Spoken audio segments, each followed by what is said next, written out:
Apa kabar anak-anak semua? Assalamualaikum warahmatullahi wabarakatuh. Jumpa lagi dengan Bu Yanti di pelajaran IPS.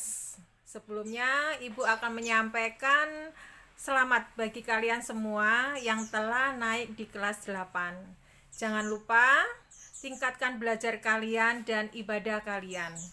Saya yakin, Ibu yakin, kalian di rumah selalu melebihi semangat, melebihi sabar untuk mengikuti pembelajaran dari rumah. Ingat anak-anak, tepat waktu dalam menerima materi maupun menyampaikan tugas-tugasnya. Jangan menunda tugas.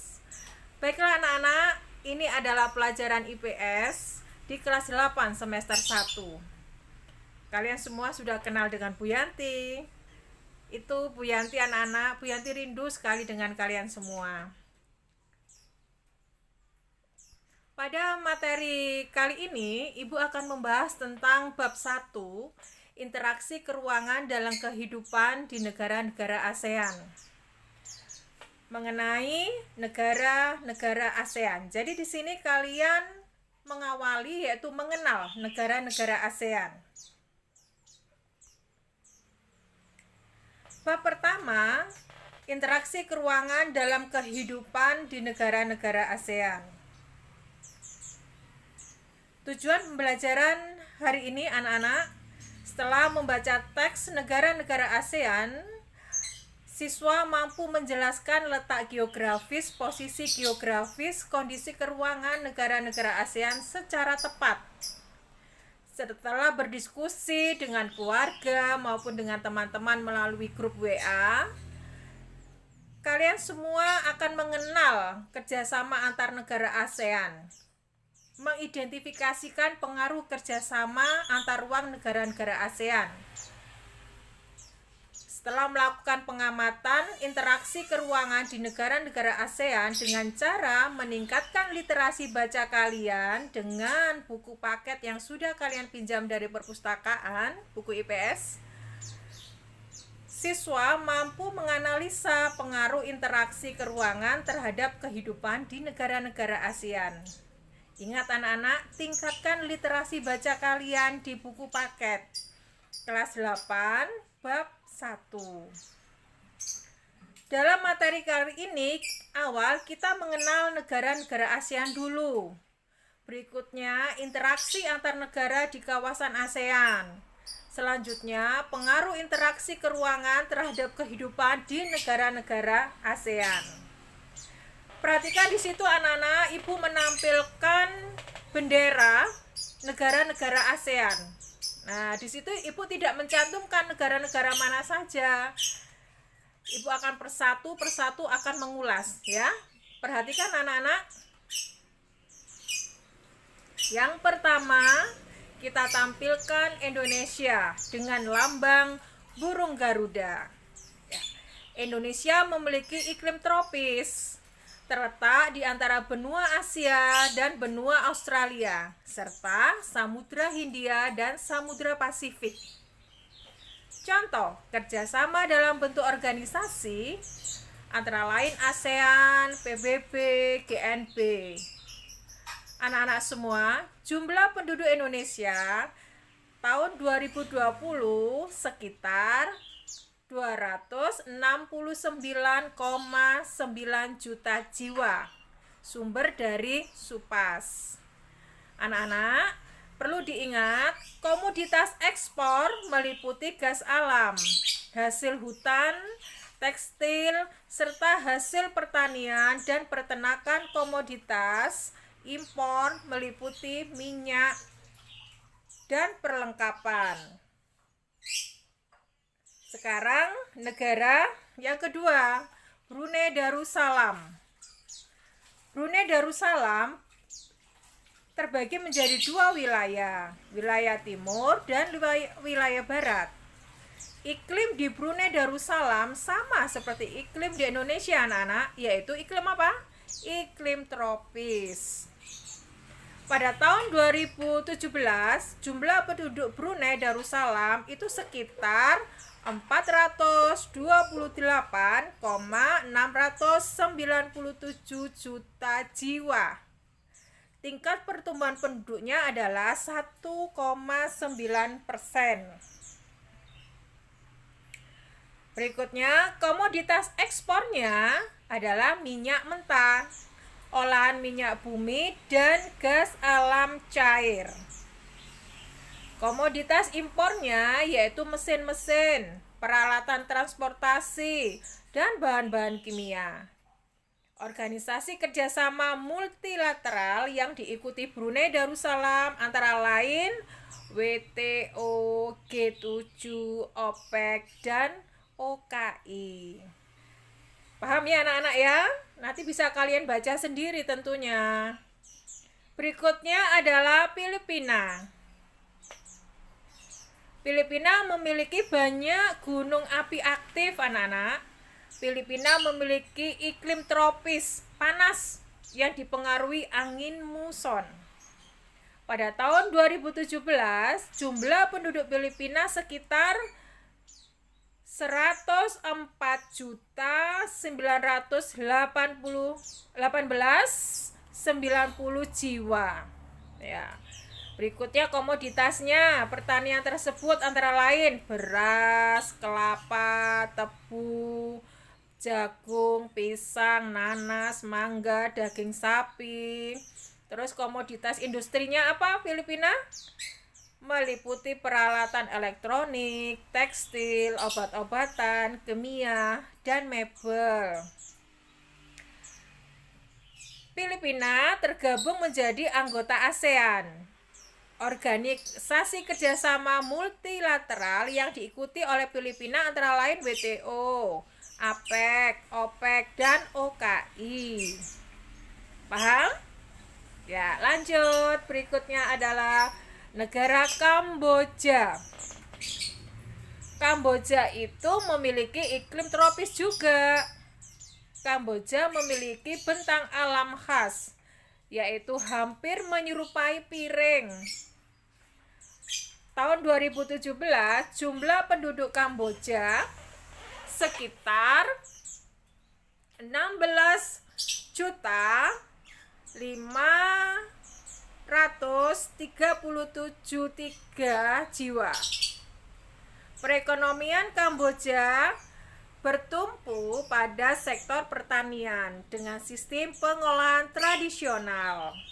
Tergabung menjadi anggota ASEAN, kerjasama melalui badan-badan PBB seperti ILO, UNESCO, dan WHO. Lanjut ke negara Laos. Negara daratan kawasan ASEAN di bagian semenanjung Indochina. Sama dengan Indonesia, beriklim tropis.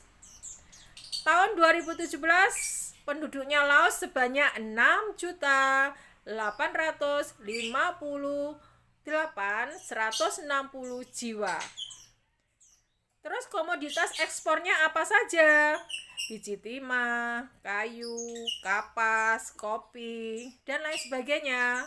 Komoditas impornya apa? Beras, minyak bumi, mesin, dan barang elektronik. Laos terlibat aktif dalam organisasi ASEAN dan mengikuti organisasi internasional seperti ASEM, WHO, IBRD, IFC, dan lain sebagainya. Berikutnya adalah negara Malaysia, negara tetangga kita yang paling dekat, yaitu wilayahnya terbagi menjadi 2 kawasan, Malaysia Barat, Malaysia Timur, termasuk negara beriklim tropis juga. Jumlah penduduknya tahun 2018 sekitar berapa? 32,4 juta jiwa. Tingkat pertumbuhan penduduknya 0,3% per tahun. Selain pertanian, penduduk Malaysia bekerja di sektor pertambangan dan perindustrian. Menjadi salah satu pemperkasa berdirinya ASEAN. Malaysia aktif dalam organisasi internasional juga anak-anak. Berikutnya kita lanjutkan Myanmar. Tahun 2017 jumlah penduduknya sekitar 53 juta jiwa. Awalnya negara Myanmar itu bernama Burma atau Birma. Kesuburan tanah di delta sungai Indrawadi dan sungai Salwan sesuai untuk usaha pertaniannya.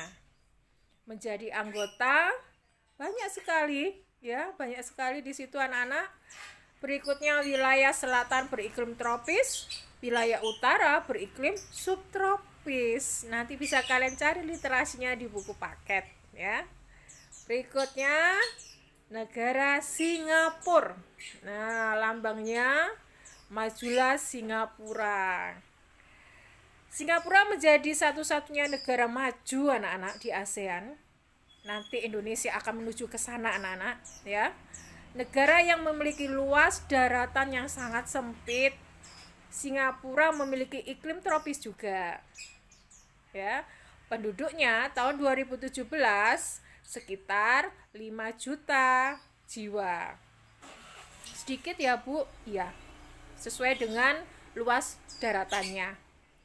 Sumber daya alam yang terbatas menyebabkan Singapura mengembangkan kegiatan ekonomi di sektor industri dan jasa.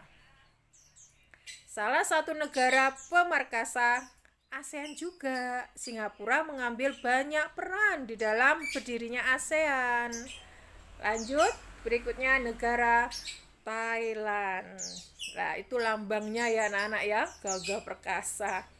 Thailand merupakan satu-satunya negara ASEAN yang tidak pernah dijajah bangsa lain. Wah, hebat ini.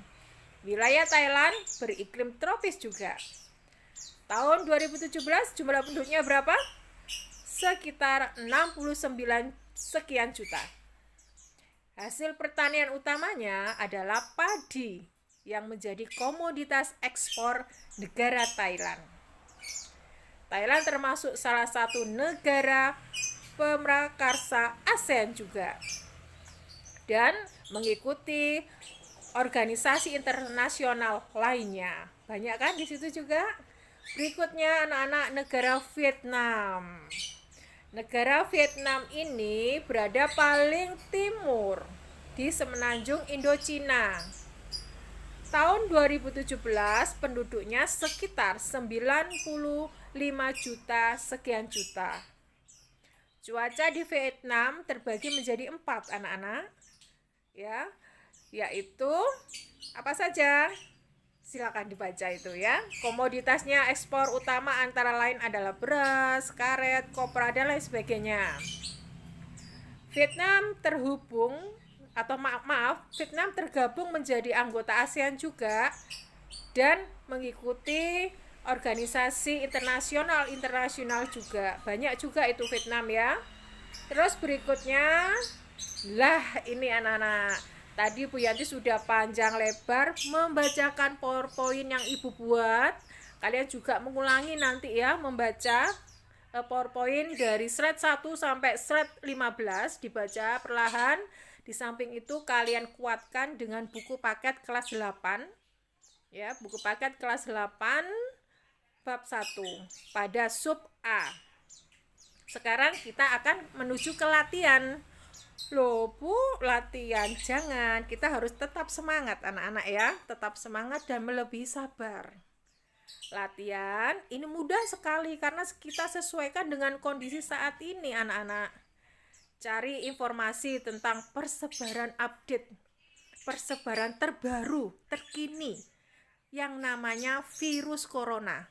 Tentunya di negara-negara ASEAN ya. Cari informasi di mana saja, bisa cari di bawah Google, bisa baca di koran dan lain sebagainya. Itu kalian cari terupdate, terkini persebaran virus corona di negara-negara ASEAN yang sudah Ibu tadi jelaskan satu persatu ya. Berikutnya jawaban ditulis di link Google Form anak-anak. Nanti linknya ini sudah Ibu kirimkan, tapi nanti segera Ibu akan kirimkan linknya. Tinggal klik saja kalian, Bisa kalian isi nama, kelas, nomor absen, dan jawaban kalian. Ya. Itu semua untuk apa? Satu, untuk bahwa kalian itu hadir mengikuti materi pelajaran IPS kelas 8 pagi hari ini. Tentunya kalau yang mengerjakan akan mendapat predikat anak hebat. Tapi kalau belum mengerjakan, berarti kalian predikatnya apa? Mohon maaf, belum berhasil. Bagaimana anak-anak? Kalau ada pertanyaan silakan japri ke ibu. Materi hari ini ringan, tidak berat kan? Ya, tidak berat tentunya kan? Ibu tunggu hasil ketuntasan tugas kalian hari ini. Jangan sampai lewat waktu loh ya. Ibu tidak mau dan tidak menerima kalau sudah lewat waktu. Ibu beri batas sampai jam berapa? Jam 3 sore hari ini. Tanggal 22 Juli 2020. Kelas 8D dan 8E pasti tuntas semua. Akan menyandang predikat anak hebat. Matur nuwun anak-anak semua, anak-anak hebat kelas 8D dan 8E.